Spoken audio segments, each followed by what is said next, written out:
Welcome back, my name's Steve and thank you for joining me on my photography journey. Today I've been inspired to just get out and take some photos, so I thought, why not bring you along for the journey as well? It's a cold frosty morning here in the UK, and as soon as I woke up I knew that I wanted to get out, take the dog into the woods and take some pictures as well. So that's exactly what I did.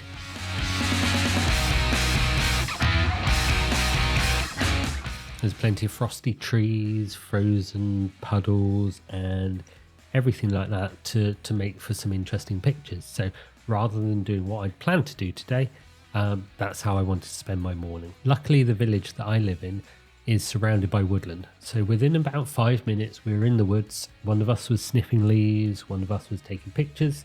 I'll leave you to guess which one was which.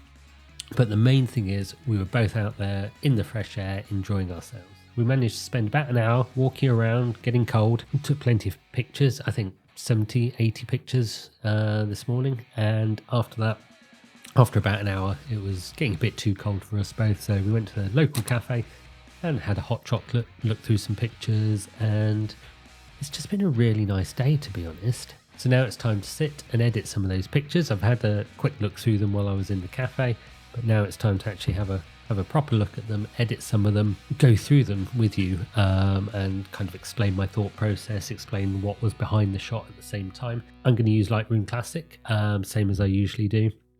This is one that I have got used to over the years. I really enjoy using it to edit with, and it does everything that I need it to, so that's what I use. Definitely recommend it. I know that there were at least 1 or 2 pictures that I took while I was out. I was thinking, while I was looking at it, I need to do something in Photoshop with this. One of them I know is Ruby.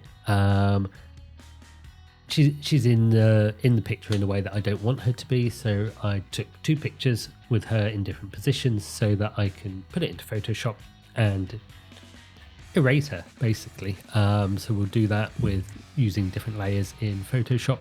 So again, nice and straightforward, but another program that I use. So let's have a look at those now.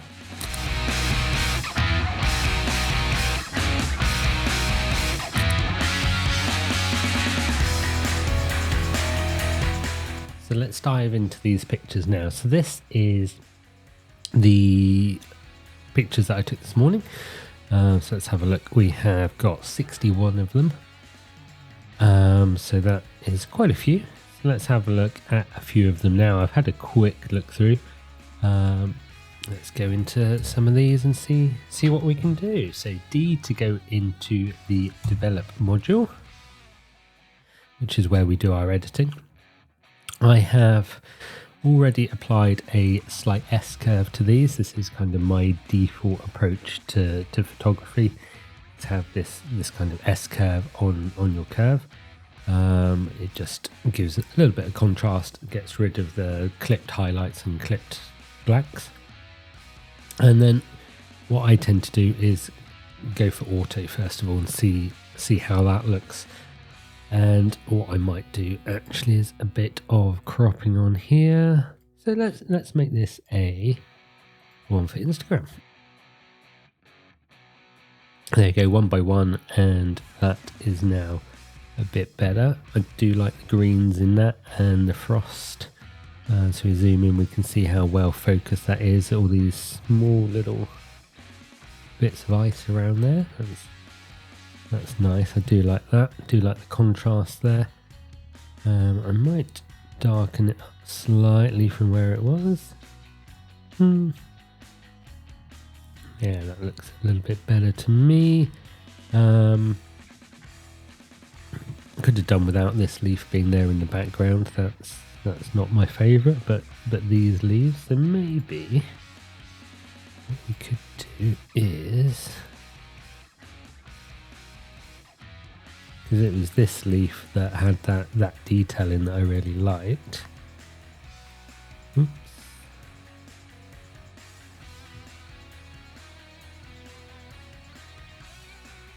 Let's see what this looks like. Might be a bit too much, but no. We're still not quite at 100%, so I think we still have room there, and you can still see that lovely detail on there and on the leaf itself. What I might just do actually is bring it slightly further down to about there. That hides that leaf a bit in the background. And actually, to be honest, I don't think I want to do too much except for a little bit of a vignette just to darken the edges, and it kind of draws your attention to that leaf in the middle. And to be honest, that detail is what I'm after. So yeah, I quite like that. So what I do is I will generally give it a rating. So let's say 4-star for a good picture that I will do more with in the future.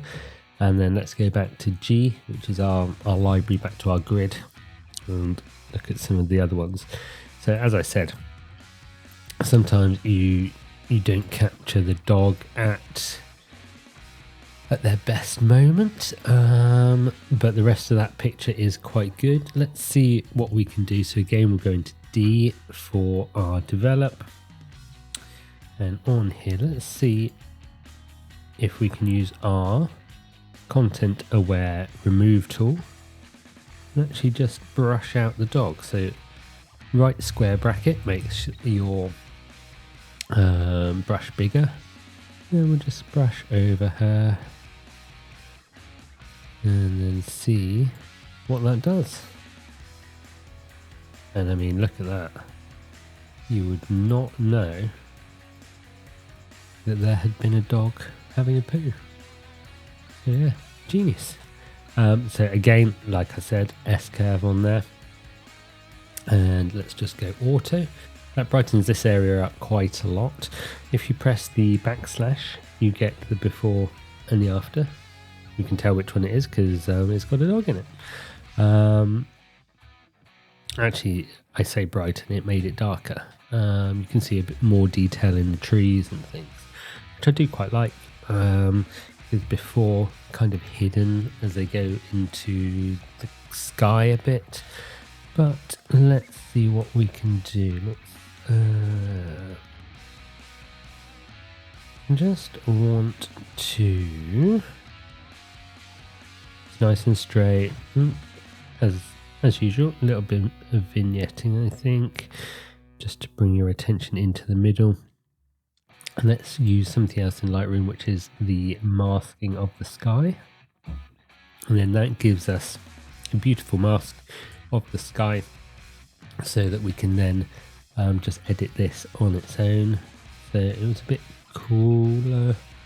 Let's just make it not quite so dark, so you can go well and truly over the top, or just a tiny bit. Bring down the whites and the highlights just a little bit as well, and then that gives us a little bit more separation between the sky and trees. Quite muted colours because it's such a cold, frosty day. Actually, I think there's probably just a bit too much ground there. That looks a little bit better, I think. Don't really need to change too much. It does look like a nice day, really. Right, so let's give that a rating as well. Back to our library with G. So lots of similar kind of pictures, as you can see. Lots of just frosty leaves and things. Let's have a look at this one. Again, look at the little details of the ice crystals in this. Zoom back out. One picture that I do like is this one. This was just on the way back into town. Got the pub in the background. Everything should be nice and sharp on the bush, and then the background we've got the pub out of focus, which is nice. And in fact, I probably like it brought in a bit more like that. So again, let's go for kind of your Instagram picture. Have more of, make sure we've got just building in the background, none of the sky and things. And there we go. So that gives us a nice contrast between the subject at the front. That brightens it up just slightly. The subject at the front and then the building in the background. You can see all these little snow crystals and things, the bokeh balls in the background. Again, nothing too exciting, but it was a nice picture. And then this was when we went for our hot chocolate afterwards. Now, what you can see here in this corner up here, this is where I'd taken my camera out into the woods, obviously, and then into the cafe.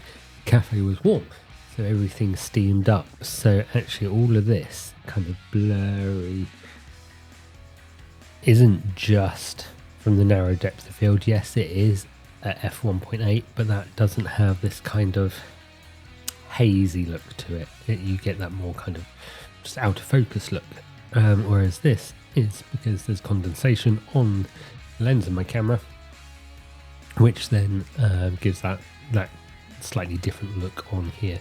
So again, let's auto that and see what it looks like. It didn't actually do too much. It's very yellow at the moment, so let's just cool that down slightly to about there. Again, let's just bring this in. Where do we like it? Roughly the same on either side. Not convinced with that. Give it a bit more room at the top. There we go. So this is definitely our focus. Darkens it up a bit, and then the other thing, as usual, not that one, this one, there we go. Focus is a bit more on there, but actually what I want to do is just brighten the whole thing up. We'll select the subject. The best thing we've got on here is these masking tools. Made such a difference. There we go, just adds a little bit more light to it. Again, narrow depth of field, but in the background you've also got the condensation on the lens, which is give you a bit more of a blur, but no, quite like that one. So that's just a quick overview of some of these pictures. I'm going to edit a few more of them now, and you'll see them on Instagram, so don't forget to follow me on there to have a look at them and see what else I've done with them. Brighten that one up. Nothing too exciting. That leaf isn't actually very nice, but yeah, follow me on Instagram to see these. It's SMP_365 times 2022. We're getting near the end of the year, so it's near the end of my photo a day challenge, and that means that I'm finishing off, making sure that I've covered one for every single day. So I'm definitely posting more than one a day at the moment to do some catching up. This was just something that I wanted to do today in order to get myself out with my camera, take a few pictures, and just wanted to bring you along as well. So I hope you've enjoyed it. Thank you for watching, and don't forget to like, comment and subscribe, and I'll see you again next week with more on my photography journey. Have a great week.